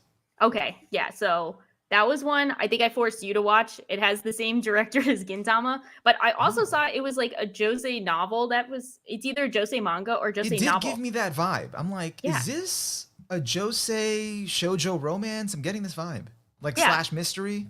Yeah. How do you even describe it? Because I was like, so it's kind of like a slice of life mystery, but not really. It's like a spiritual mystery. Yeah. Right? Kind of. I think it is like a spiritual. It's focused a lot on death, but it's like a spiritual kind of like mystery. But like I think it's very couched in a romance. Like it was very like obvious. Like this romance vibe is just here. It's like oppressive. I'm very invested in her getting together with the Emperor. I'm just sitting here. I'm very invested in that. And I know that there's a lot of other things going on. Like there's like, political unrest, I don't care. I want to see them get together. We need to see these two.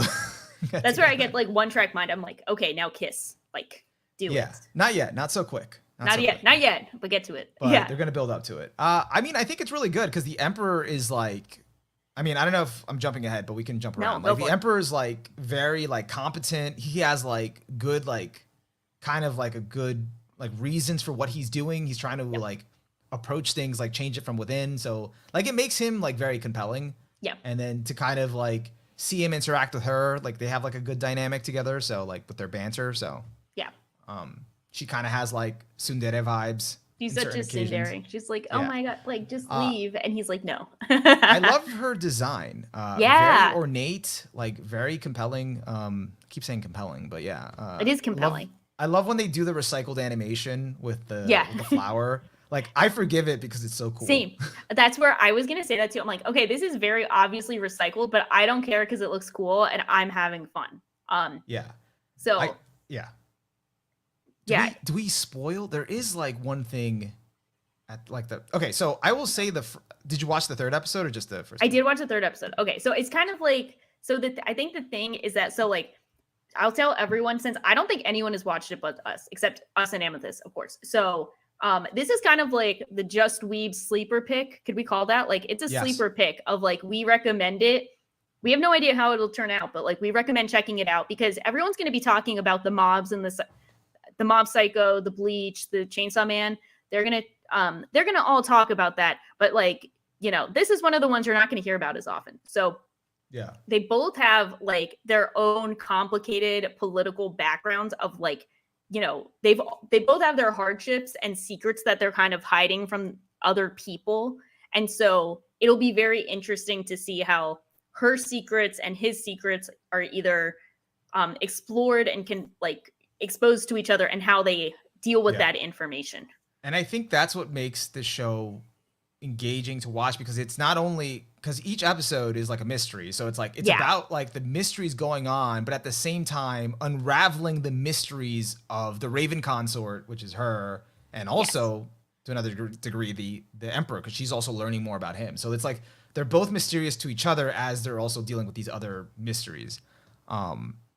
So like I felt like that's the overarching like plot like that we're invested in. Like, okay, are they gonna get together? Like, how is this gonna unravel between them? And I thought that was really cool that how they went into not only his backstory, like the dynasty's backstory, and then his backstory, and then they tied it in with her, which I did not see coming at the end of like the first episode. And I'm like, that's really interesting.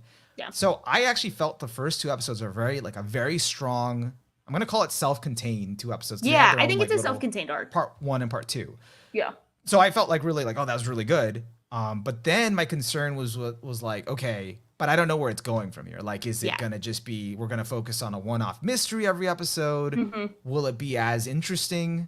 So that's what I wasn't sure about. And I mean, I watched episode 3 and it was kind of like what I expected. So still interested so far. So yeah, and I think it's an interesting case where I think it looks decent but not like great. It has its own art style that's very soft and cool.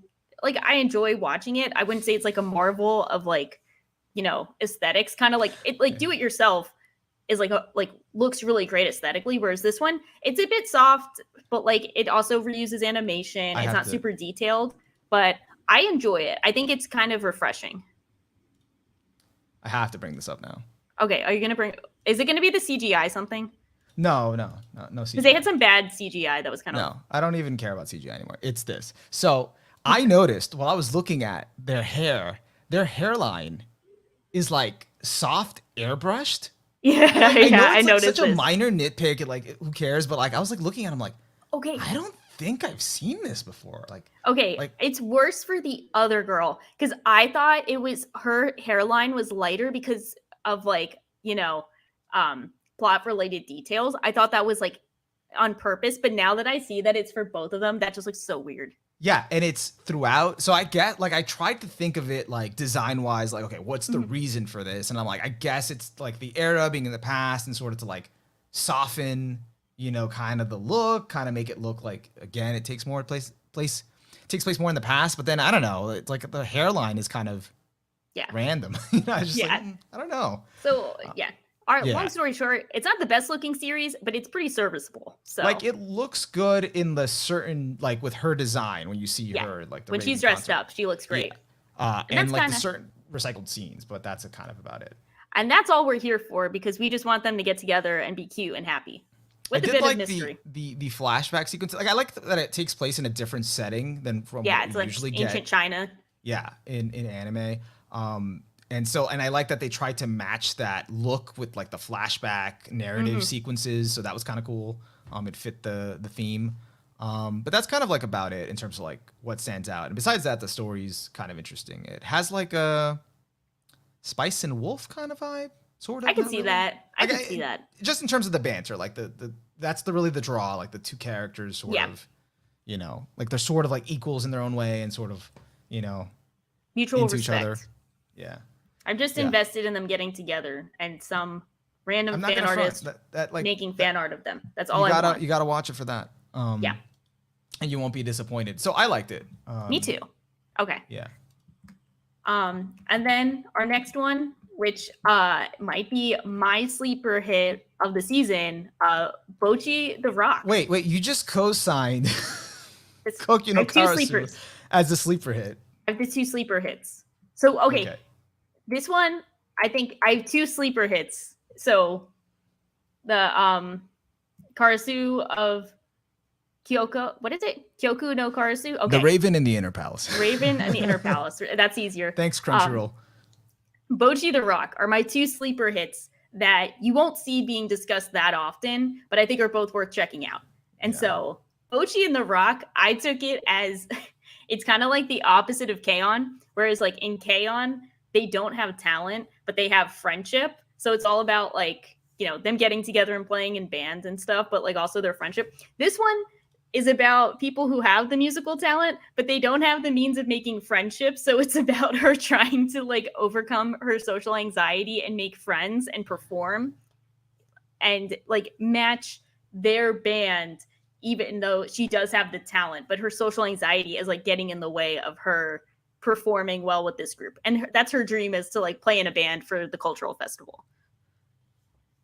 That's actually a really good way of putting it, because obviously like the low-hanging fruit, it's like, oh, it's like K-On!, but like the difference is this. So like saying like, oh, the difference is, see, I didn't think of that part, like where in K-On! They didn't have talent and they're trying to get good.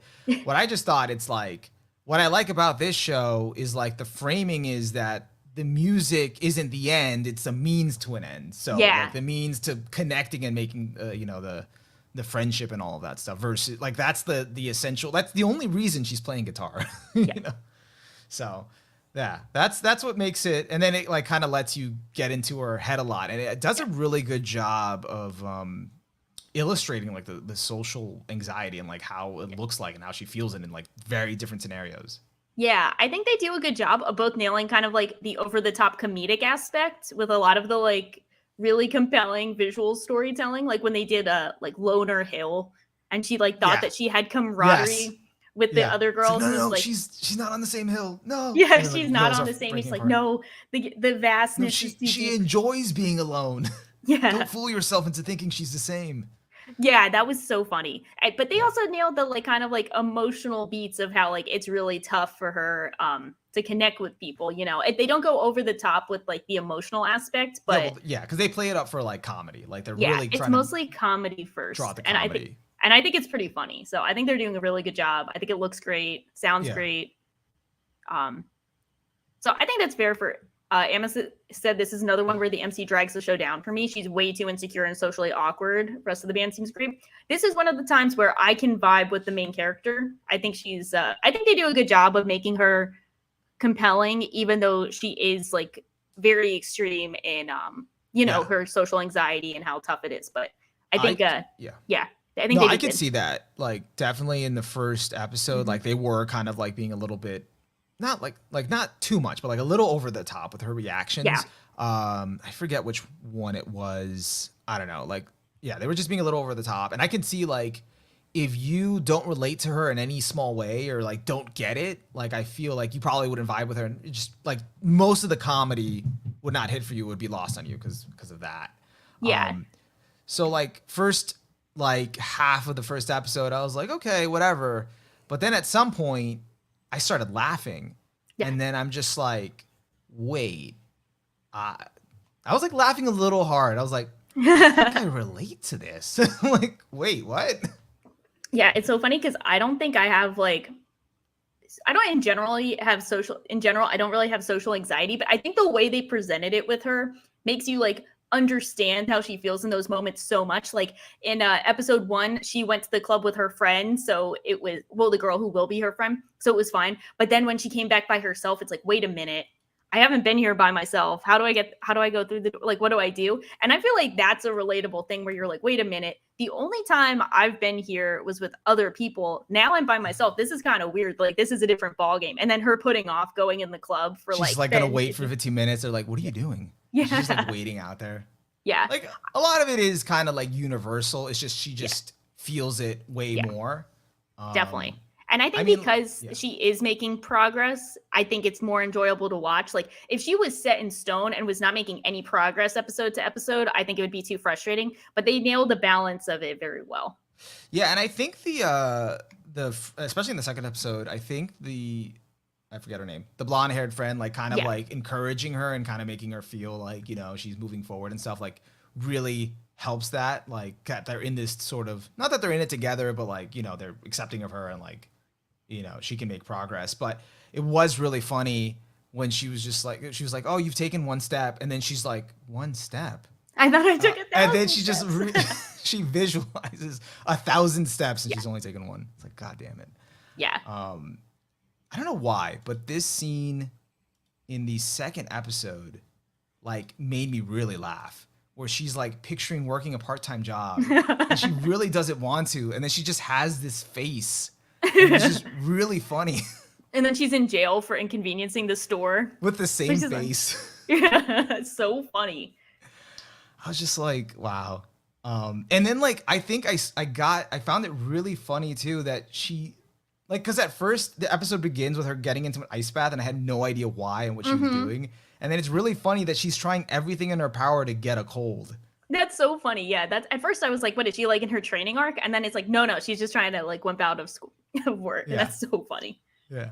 Yeah. So I don't know. I was like, it was really, really funny. I'm like, I might have social anxiety. Maybe. I enjoyed it so far. So that's another one for another hit for you as well. Yeah, I think I definitely didn't expect much. I think like the fact that it focused on something else besides, I don't know, like just another K-On! Where they're just kind of focusing on, not that K-On! Is bad, but just sort of like they're just gonna play in a band, kind of like it, and that's kind of it. It's just like, I don't know. I didn't think I'd be able to get too invested in that, but then because they had this other framing to it, it made it really interesting. So that's awesome. Yeah, I think it's a good one. I think it's worth watching. She also played in a fucking box. Yeah, she played it. This is so funny. She's just playing in a box. That's like the funniest visual of like, yes, that's how you overcome it. Yeah.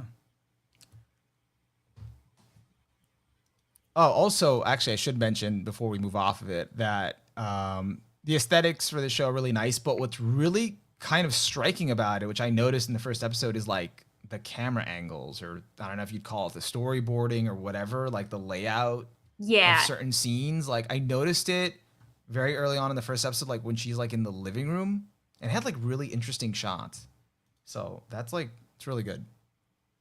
Like, it's like, I think the storyboarding is it. It's like, it's aesthetically and like production wise, just like really well framed. Yeah. Like they do a good job with it. That was one of the ones that was like, oh, that's like kind of striking. Or even like where they're just normally sitting and it's just interesting to look at, like just from like under, you know, looking up from the side. So, yeah. And like got that dog in him. Yeah. Got that dog. And then it continues throughout, so. And that's kind of all I got for this one. Yeah. So that one should be good. It's like the battle for most aesthetic anime this season. So which one? So speaking of most aesthetic anime this season, do we finish it off? I was saying finish it up and off. So, you know, lock off. Oh God, God. Did Wait, we no, fin- didn't we skip one? I think so I haven't gotten a chance to watch the princess show. Okay, I didn't get a chance to watch that. Did you see it? I watched it. How I is am it? caught up. It's Mushi? good. Huh? Let me call it Bibliophile Princess. I'm not going to call it that because it's too close to another file that I just feel like I don't want to associate with mentally. So I will call it Mushikaburi-hime. Yeah, the Japanese name's not going to do any favors either. Yeah, I'm gonna do my best, but I don't want to call it Bibliophile. Yeah, I don't want to say that, but that's the show we're talking about. It was pretty good and wholesome. It did like this cool, like it wasn't anything like super stand out. Like the art was good, nothing crazy. Kind of has that like shoujo romance vibe. Like it was kind of like I didn't know where it was sort of trying to go in the first episode, and then all I will say, like, it did this like interesting switcheroo that kind of doesn't get resolved until the end of the second episode, and then it like puts everything together, and you're like, oh, okay, that was cool, and that was also really wholesome. I was like, oh, so I'll put it that way. But the problem with that is like I don't know where it's going at. Like similar to the other one, Raven in the Inner Palace. I don't know where it's going after this. Like it kind of feels like, okay, 2 strong self-contained episodes. This kind of feels like it's already on its way to its happy ending. Like, what are we gonna do? Yeah, like, not saying I won't check out the 3rd episode. I'm just not sure, what's the driving thing after this. Okay, so I'm excited to see it because I heard the first episode was kind of whatever, and the second episode was good from another friend. Yeah. But I'm excited to see what it has in store because I'm down for some wholesome romances. I don't know. I'm just in the mood. And like I mean, like the first episode definitely provides the foundation for that wholesomeness in the second episode. You just have to watch the second episode. So yeah. I'm excited. Muscard says the second episode should have been the final episode. Like that's pretty much how like it felt. Sort interesting. Of. Like it felt like it could have ended there. Interesting. That'll be interesting to see how it progresses. Yeah. So that was one. I will catch up. So then we have the real player, the real one in our heart. We got, of course, Mob Psycho 103. Okay. Yeah, so this is a, Onimaru favorite, maybe soon to be Shaw favorite on rewatch for everything, but the king has returned. What did you think of the 2 episodes we got? I literally just watched them last night. I was saving that like for last, even though technically it wasn't last anymore because Witcher Mercury came out today. But like I was just holding off because I figured it was going to be good. I watched the first 2 episodes. I don't know, nothing like it sort of feels like the standard, and this isn't a bad thing. Like there's just a setup, like the groundwork, the thematic core being laid out for the season. Like what's troubling Mob. He hasn't had his explosion yet. It's building up to an episode 3 explosion, which was similar to last season. I think also season 1 or season 1 must have been episode 5. But either way, it's like, and also showcasing Mob's growth. Like and I'm not feeling the OP. Just saying it. That's tough. I think I like season 2 OP more, but I'm torn on my favorite of all of them now. I think I don't know if I just didn't pay attention to it well enough, but I just thought season 3 didn't even hold a candle to season 1 and 2 OPs. I was just. I think that's fair. I think I can see that. I think that's fair. Definitely didn't feel. I don't know. There was nothing about it that stood out for me. I mean, I did like the last, and I need to pay more attention to the visuals because I did like the last visual of Reagan seeing Mob grow up. It's just so heartwarming. And so, like, kind of moving forward, it's like him. Like now, it's like focusing on literally him, like. Kind of growing up, where in the first season he like wanted to connect with more people. The second season was him sort of nailing down sort of the type of person he wanted to be, his like motivation sort of going forward. And now this is like literally like his path, like career path, like what am I gonna do? And everything can kind of go anywhere. And it kind of puts him in this like malleable state in the beginning of the season, which will obviously like get resolved as it goes along, but it's also finally addressing the fucking mob cult that has been forming. I love that. So, like I think it was solid first 2 episodes. It was like good to see like all the characters back. So yeah, I think you're on the nose. I think it's like exactly like this is kind of like the standard mob fare. Like we haven't seen anything too crazy yet, so it's kind of like not too much to hype about, except that it's back with all of the characters that we've come to love over the other 2 seasons. I think the 2 things that stood out to me that made me feel like, yeah, Mob is back was, you know, when Reagan was talking to Mob about like his future and his career, and he's like, "Oh, you can come work for me, of course." And then they go on an adventure, and then Mob says, "You know what? I don't think I'm going to." He's like, "You know what? I don't think I can do it. Can come back work here in the future because then I wouldn't have grown." And Reagan, and instead of, you know, like panicking, thinking about his career or thinking about his livelihood, is, you know, because he's not going to have Mob. He's like, I was joking. Of course I would expect that. And he looks on in like that really like paternal, like loving way. And I'm like, Mob's back. So yeah, like I was glad that Reagan, like there was that growth from season 2 yeah. where he's like acknowledging Mob's feelings, like, hey, you could, I'm you like, know, you the gotta do what you boys. want. And then my second Mob is back moment was a bit more in like the comedic side for Mob, which is you know, they're going on that yokai hunting trip where they're trying to find like the like 100 slaying yokai or whatever. And so it's that Mob. Was funny. That was yeah, it's funny. Mob and Serizawa, who's a great addition to like the main crew. Yeah. So they're both going, and the one yokai hunter is like, "We're gonna die. Like these guys are so powerful." And you got Mob thinking about like how they're gonna handle the cultural festival while taking down all of these guys easily. Yeah. And then he like comes to a conclusion. He's like, "Yeah, that's what we're gonna do. I figured it out." So it's the like and classic. And then Reagan's like, he figured something out on his own. Yeah, he's like he doesn't need me. Yeah, it's like, no, but it's like that's the kind of funny Mob setup of like he's in these supernatural situations that would be a challenge for most people, but what the real challenge is for Mob is to figure out how to deal with day-to-day life, and that's the challenge for him to overcome. And that feels like the essence of Mob most of the time anyway. It's like the challenges of psychics trying to deal with everyday life, and that really was highlighted well. Yeah, because it's like it's even mentioned like right before that when the yokai hunter is like, "Oh man, their psychics are so cool," and then Reagan's like, "Yeah, but they don't think it's all that incredible because reality, it's so funny. They're worried about like their own shit, life, you know." And then he even invites them to go like yokai hunting. He'll pay them nicely like after that, and they're like, "Nah, I kind of want to study. I want to get my career back together." And Mom's like, "Yeah, I got a culture festival," and the guy's like, "What? It's about saving the world. Culture festival? Like, yeah, it's so funny." I did actually like that. What was it? I think in first episode, like where they were visiting that. That was funny too. Like the old guy with like the junk, like that was funny. Junk, and he like didn't he was blaming everything on a spirit, and Reagan's like, "I don't think that was it. I don't think that was just the spirit. I think you just never had hair."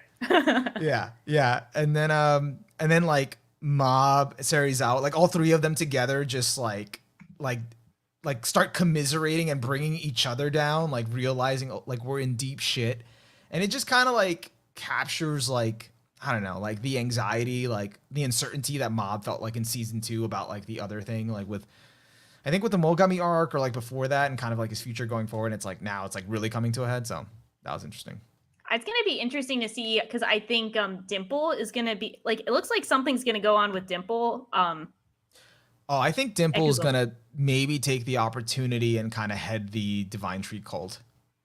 I think he might be the final boss, which would be sad to see.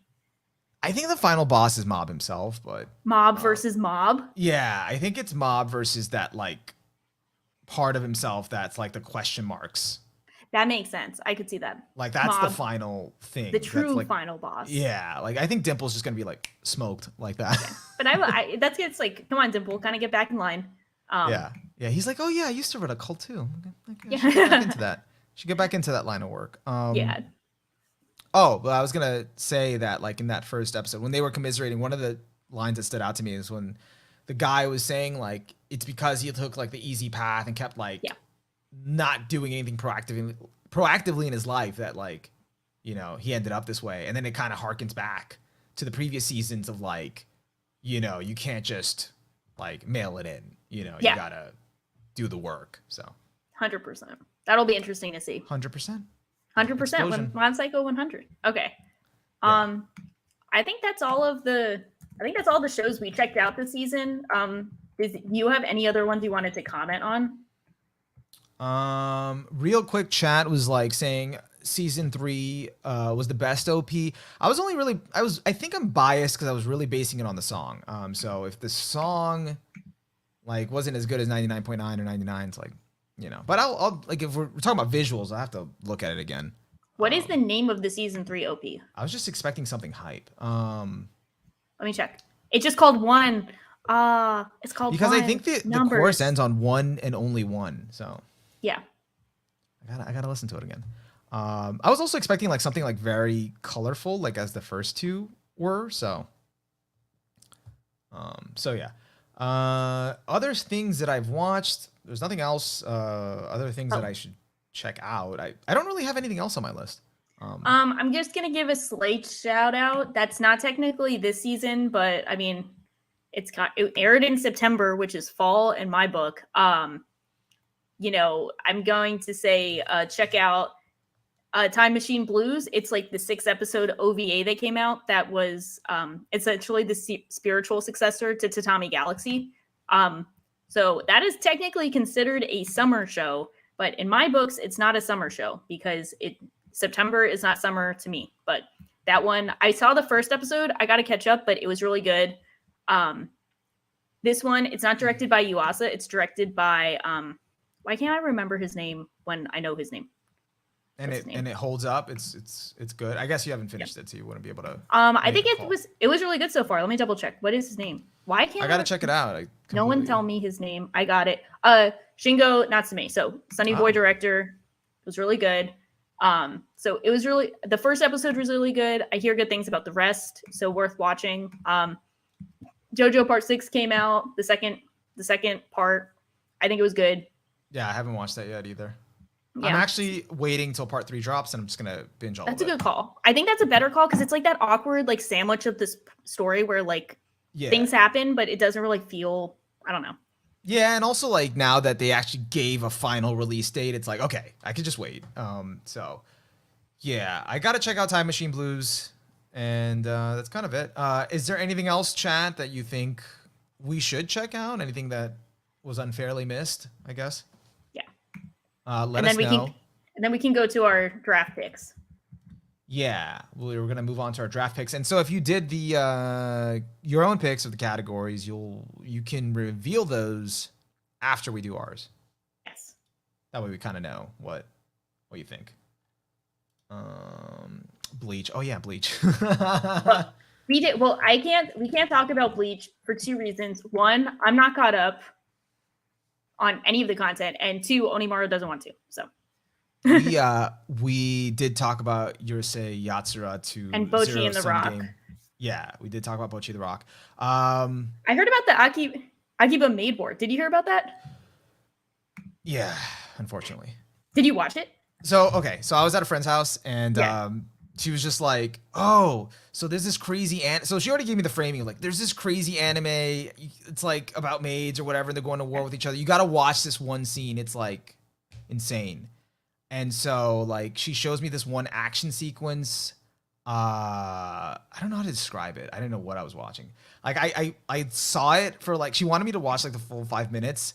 I walked to the living room part. I held the stare for like 15 seconds, 20 seconds. It was like just this maid, like just shooting all these other maids, but in a very like ridiculous, over the top way. And I just had to walk away. I was just like, I'm done. I'm sorry. You're like, okay, I'm done. But like, I don't think she liked it either. I think she just thought like it was just so ridiculous that like, I was like, okay. So I'm like, I'm good. I can't do it. So yeah, I'll check out the episode and then I'll see. Amethyst said, I'm the villainess, so I'm taming the final boss as my current anime of the season has been a blast each episode with a great ship and good cast.